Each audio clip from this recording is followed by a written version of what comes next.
राज्य सरकारने मराठा आरक्षणाचा शब्द पाळावा, अन्यथा मी जरांगे पाटलांसोबत आंदोलनात उतरणार, बच्चू कडूंचा इशारा. मराठा आरक्षणावरून आमदार बच्चू कडू आक्रमक झाल्याचं दिसून आलं. राज्य सरकारने शब्द पाळला नाही तर मी मनोज जरांगे पाटील यांच्यासोबत आंदोलनात उभं राहणार, असा थेट इशाराच आमदार बच्चू कडू यांनी दिलेला आहे. मनोज जरांगे यांनी दिलेली 24 तारीख जवळ येत आहे.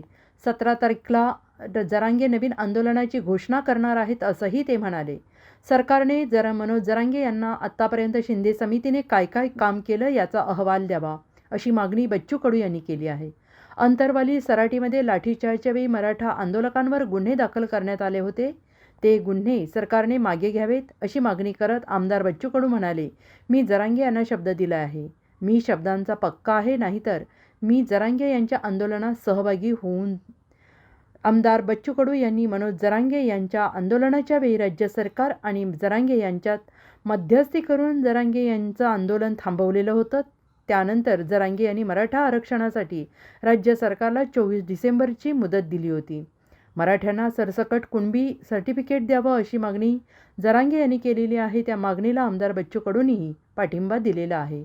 तारीख जवळ येत आहे. उद्या का परवा 17 तारखेला जरांगे पाटील आता नवीन आंदोलनाची घोषणा करणार. अशा याच्यात माझं असं मत आहे का सरकारनं काल मी फोनवर बोलल्याप्रमाणे जरांगे पाटलांनी सर्व सांगितलं का आतापर्यंत काय झालं ते सुद्धा अहवाल दिला नाही. आणि मग सरकारला मुद्दाम मी सांगतोय का आपण जे काही मध्यस्थी केली त्या मध्यस्थीत जे काही आपण बोलले त्याची पूर्तता आपण केली पाहिजे. आणि ते जर झालं नाही तर मी शब्दाचा धनी म्हणून आम्हाला जरांगे पाटील साहेबांच्या आंदोलनात सहभागी व्हावं लागेल. Bureau report, SBN Marathi.